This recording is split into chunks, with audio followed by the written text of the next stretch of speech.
Greetings and blessings, wholeness.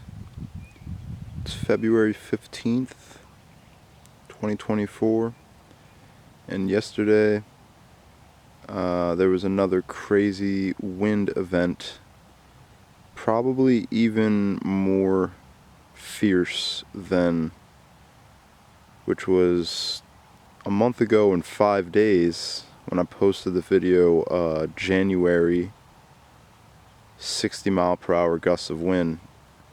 I would say they were at least 60, probably pushing 65, 70 mile per hour gusts. And when I got, maybe I'm exaggerating, but that's what it felt like for sure. And I got up to the farm and got to the greenhouse and realized it was basically blowing apart. Picking up some acorns that dropped. There's the acorns. But yeah, so the greenhouse was falling, blowing apart, and it needed to have reinforcements done in real time. And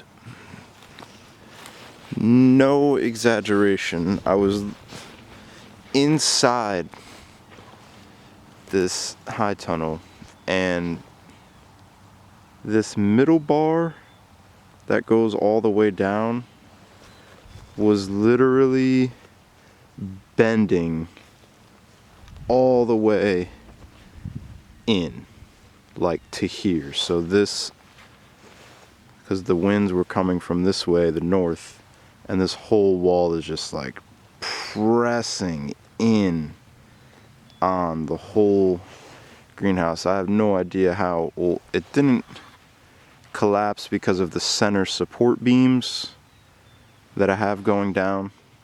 I'll link to a video so you could see inside what it looks like, but there's these center support beams going all the way down.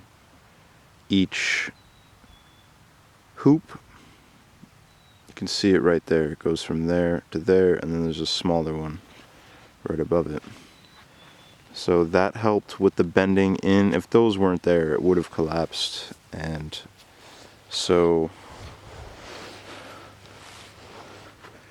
one of the owners of this land came down to help me, and we got some reclaimed materials from the property, and there was a whole bunch of these laying around. I don't really know what to call that. Maybe just like a support beam made out of some kind of wood, I don't know. And definitely a natural wood. He had his little Japanese saw, and we cut them to the length. It's about like, I'd say, well, we can go down and count them.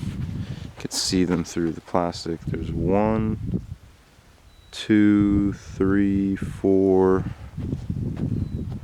5, 6. So we got 6 or 7 of those center support beams going down on an angle, and then they're fastened in the ground on the bottom.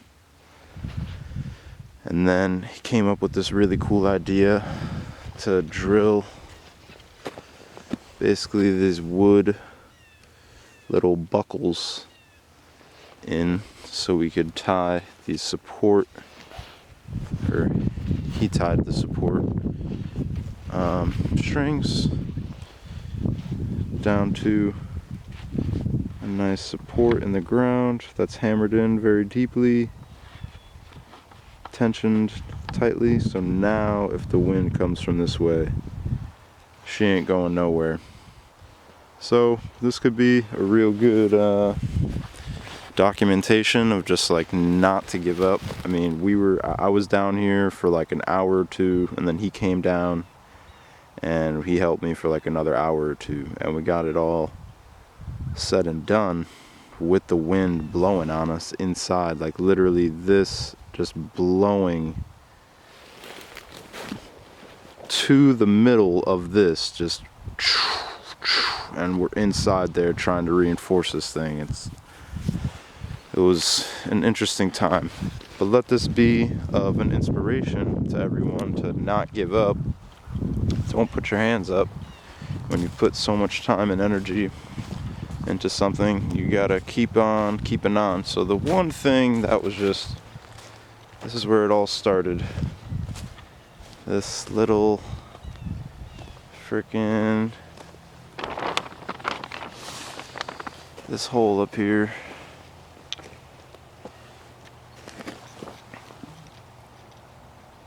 Try to get it.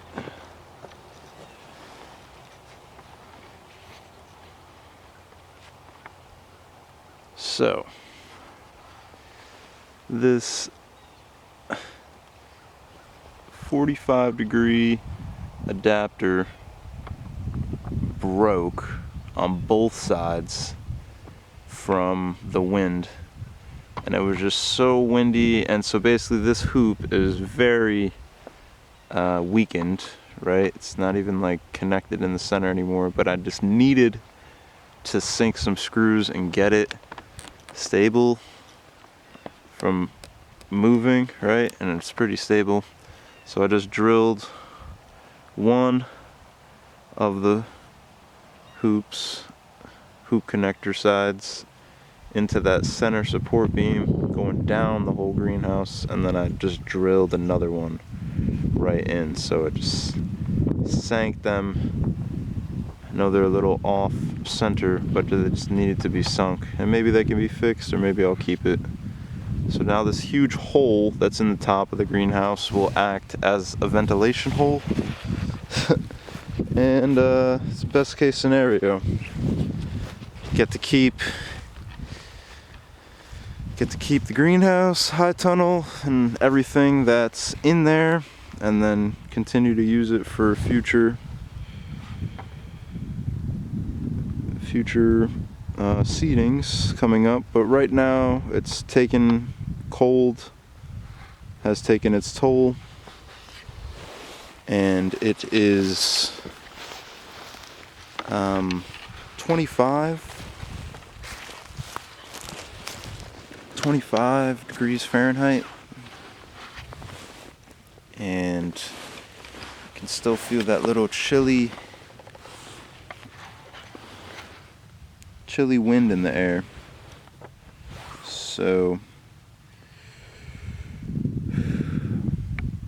the main seedings that are taking place now are just going to be in the apartment stead, peppers, eggplants, and the rest will be started in the high tunnel come April.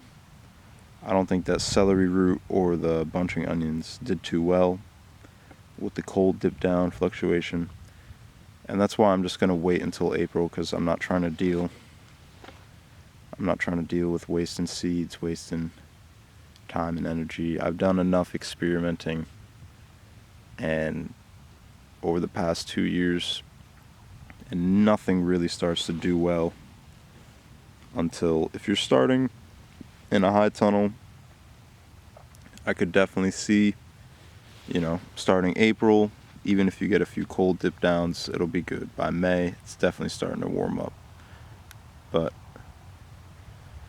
outside direct sowing, like, you really can't direct sow anything until like May, maybe April. But even still then, the soil is just still so cold, especially if you use light mulches. So that was one other update we can go take a quick look at. So I officially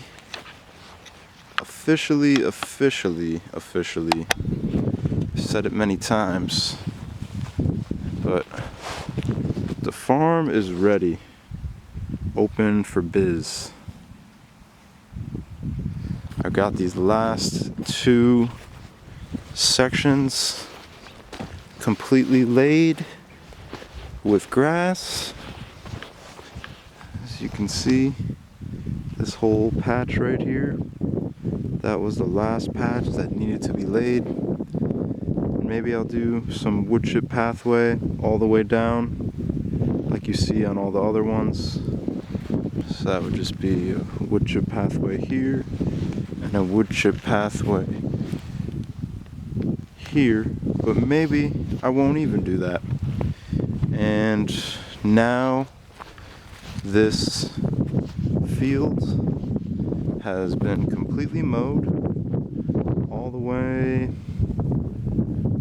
over to the wood chip pile, comes around to the front of the farm and back down. So this is the whole section that I will be scything for my grass to be laid on this whole farm for my #1 source of fertility, and hopefully now strong.